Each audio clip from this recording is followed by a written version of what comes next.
লোক সমাজে কি বলবো? শিব ঠাকুর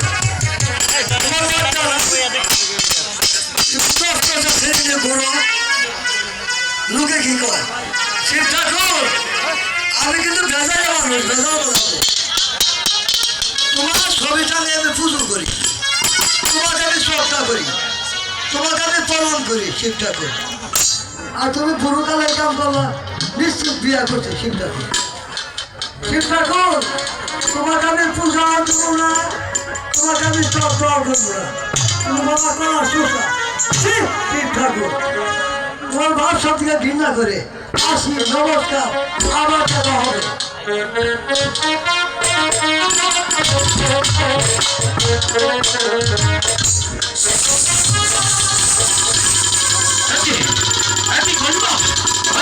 আমার পুষ্প রোগ থেকে এভাবে জমিনে তোমার লন্ঠিত অবস্থায় ফেলে গেলে কেন?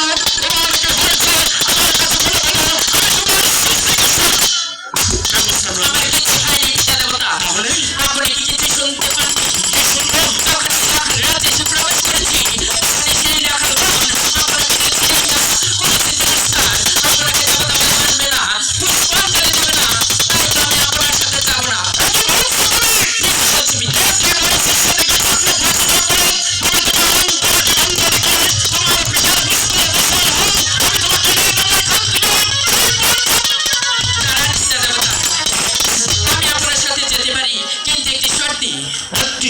যেতে পারো? হ্যাঁ, একটি শর্ত কেন?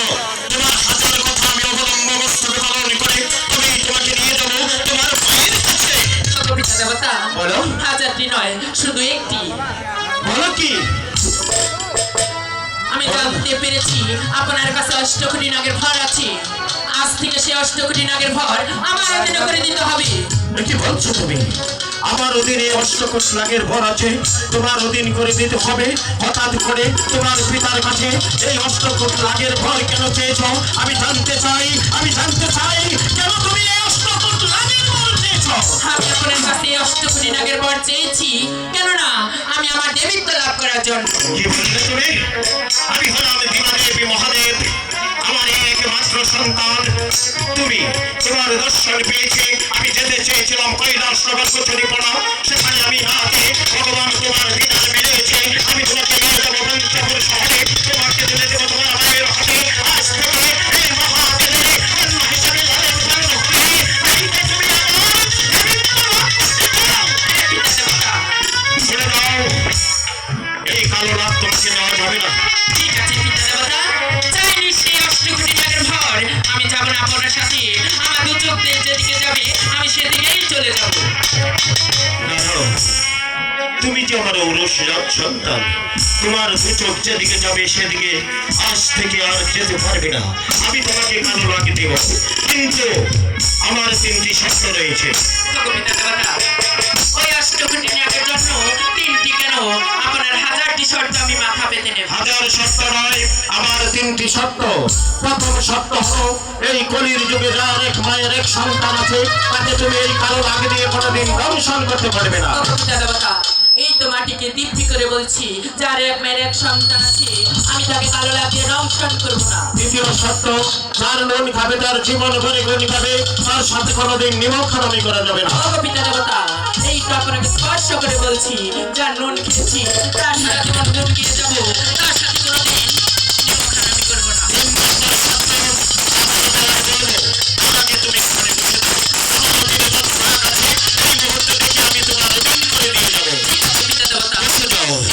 তার আসনে বসে যাচ্ছি।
রাজ্যে এসে প্রবেশ করেছি ওই রাখাল বন আমাকে দিয়েছি নিন্দা, আপনাকে করেছি তিরস্কার, আপনাকে দেবতা বলে মানবে না, পুষ্পাঞ্জলি দেবে না। তাই তো এই অষ্টকোটি নাগের বর সত্য না মিথ্যে তা আমার যাচাই করতে হবে। তাই তো চলে যাব ওই রাখাল রাজ্যে, ওই রাখালদেরকে উচিত শিক্ষা দেব। তবে আমার নাম পদ্মা দেবী, পদ্মা দেবী।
আজকে অনুষ্ঠানে সম্মানিত দর্শক প্রতি ভাইয়েরা সকলকে আমাদের মেলা উদযাপন কমিটির পক্ষ থেকে শুভেচ্ছা অভিনন্দন।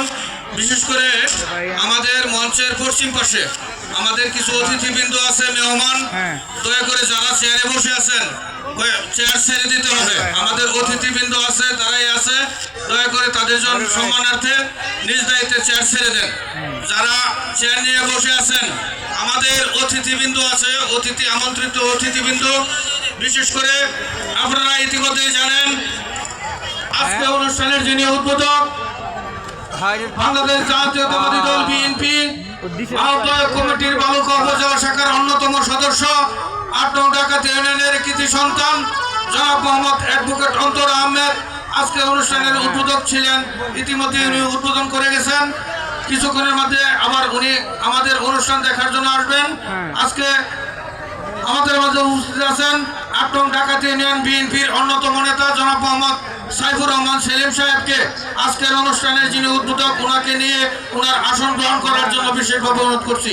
সকলকে ধন্যবাদ। মামা আমি মুস্তফা, আমার মোটরসাইকেলের চাবি আহমেদান জাহাঙ্গীর কিংবা সাইদুল মামা, আপনি যেখানে থাকেন মোটরসাইকেলের কাছে চাবি নিয়ে যান। জাহাঙ্গীর কিংবা সাইদুল মামা, যেখানে থাকেন মোটরসাইকেলের কাছে চাবি নিয়ে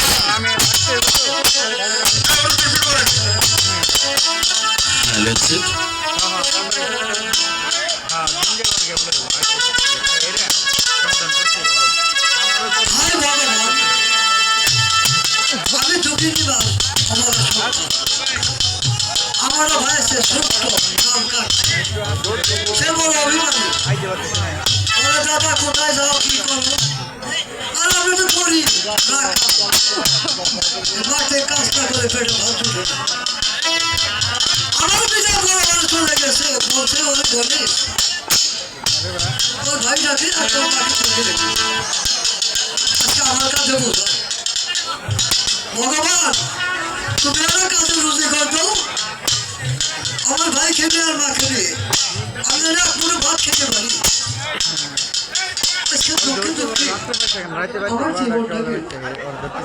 আমার দক্ষিণী মাই ঘরে বসে বসে কাঁদে, ঘরে ঘরে ঘরে করে খাওয়া কি বলবো।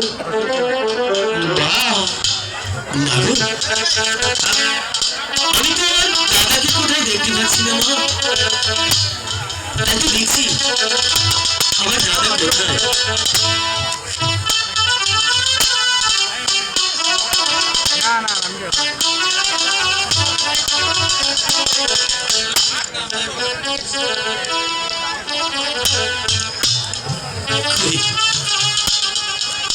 কোথাও তো আমার দাদাকে দেখতে পাচ্ছি না।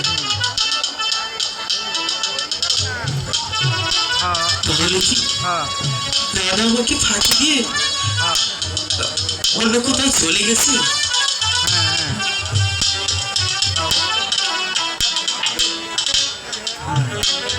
দাদা দাদা বল।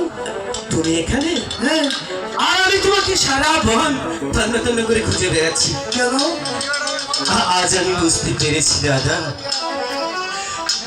মা আমাকে ঠিকই বলেছে। মা কি বলেছে? আমাকে আর মাকে রেখে হ্যাঁ, তুমি প্রত্যেক দিন এই লুকিয়ে লুকিয়ে ভালো মন্দ খেতে এসো, তাই না দাদা? কার্তিক, দাদা এ কথা আমি সম্পূর্ণ ভুল। ভুল হতে পারে না দাদা। এই কার্তিক, দাদা আচ্ছা তোর কারণে আমি কত বছর কাজ করছি, কিছু আমি করবো, তোকে কার্তিক ঠিক, তুই অভিমান করিস না রে ভাই। দাদা আমি কি তোমার সাথে অভিমান করতে পারছি না? কার্তিক ঠিক, দাদা আমি বুঝতে পারিনি দাদা, তাই তো আমার ভুল হয়ে গেছে দাদা, তুমি আমাকে ক্ষমা করে দাও দাদা। না, তুই তো ছোট, আমি তো বড়। কার্তিক ঠিক, দাদা মা বলছি করে বলি, আসলে ঘরে পুলিশ আমার ভাই। তাই তো দাদা, আমরা যে গরিব মানুষ, তাই তো পরের বাড়িতে কাজ করে খেতে হয় দাদা। আর কি বলেছে জানো দাদা, কি বলেছিল? এবারে মায়না পেলে মার জন্য শাড়ি, সিঁদুর আর পুজো আছে না, পুজোতে যাব সবাই মিলে আমরা। পুজোর ধরে ভালো একটা ধুতি কিনে দেবো। হ্যাঁ দাদা, এই দেখো না আমার ধুতিটা একদম নষ্ট হয়ে গেছে। দাদা একটা কথা বলবো দাদা, বল। তোমার ওই হাতের লাঠিটা আমাকে দেবে? কার্তিক ঠিক, কেন? এইটা আমার সম্ভব। দাদা তুমি এটা দাও, ঠিক আছে? আজ থেকে তোমাকে আর মাঠে মাঠে গরু রাখতে হবে না, আমি এখন বড় হয়েছি। বাবা বলছে হ্যাঁ ওটাই বলে তোকে আমি কিছু দিতে পারলাম না, আমার হাতের লাঠিটা তোকে দেওয়া গেল। এই না লাঠিটা তুই বড় যত্ন করে রাখি, তুই আমার ছোট ভাই। হ্যাঁ লাঠি চাই চল, অবশ্যই তোকে লাঠি দিব রে ভাই, লাঠিটা তুই যত্ন করে রাখি। ঠিক আছে দাদা, দাও। আমি দেখবো, আমি মাঠের তলায় বসবো আর দেখবো তুই কেমন করে বসবি। ঠিক আছে দাদা, তুমি ওখানে বিশ্রাম করো, আর আমি মাঠে গরুগুলো ছেড়ে দিয়ে তোমাকে পাহারা দিচ্ছি। আর দেখো এর মতো আর বাসি বাজাচ্ছি।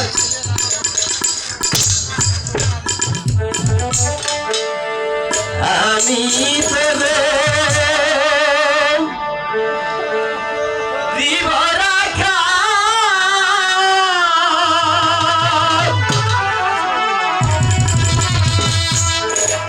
মাঠে মাঠে ঘুরি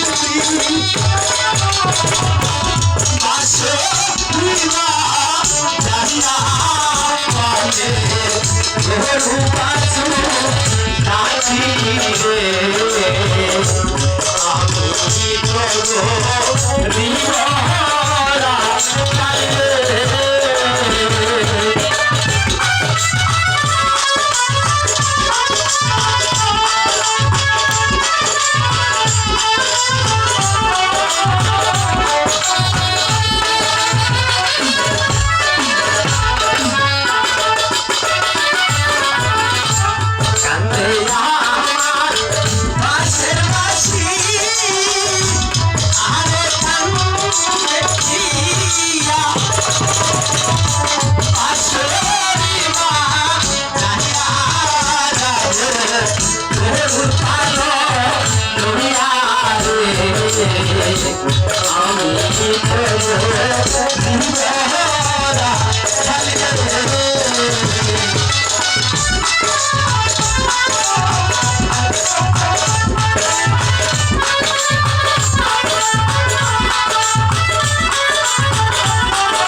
আমার বন্ধু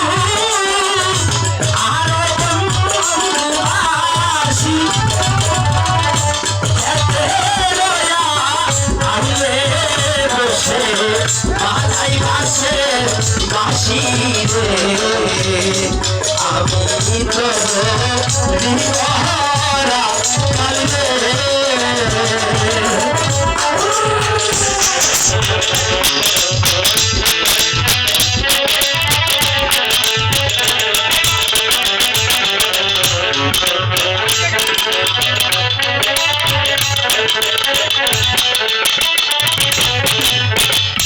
দাদা বাহ সুন্দর দেখেছো তুই গাছের ওই সাহেব বস, ঠিক আছে দাদা আমি গাছের এই সাহেব বস।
আমাকে যে সাপ দংশন করে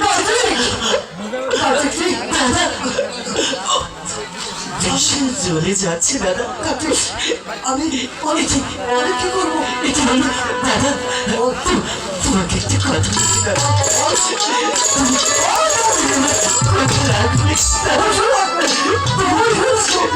তুমি এখান থেকে চলে যাও দাদা। আমি বলেছিলাম তোমাকে ওখানে সাপে দংশন করবে দাদা। চলে যাও।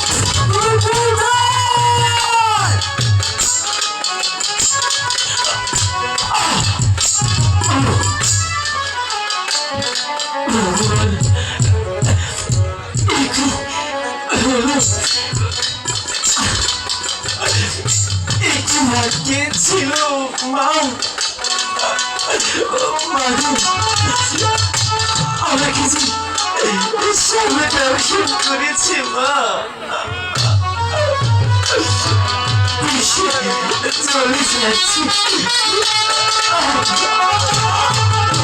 শেষবারের মতো তোমার সাথে দেখা হলো না মা। Ah!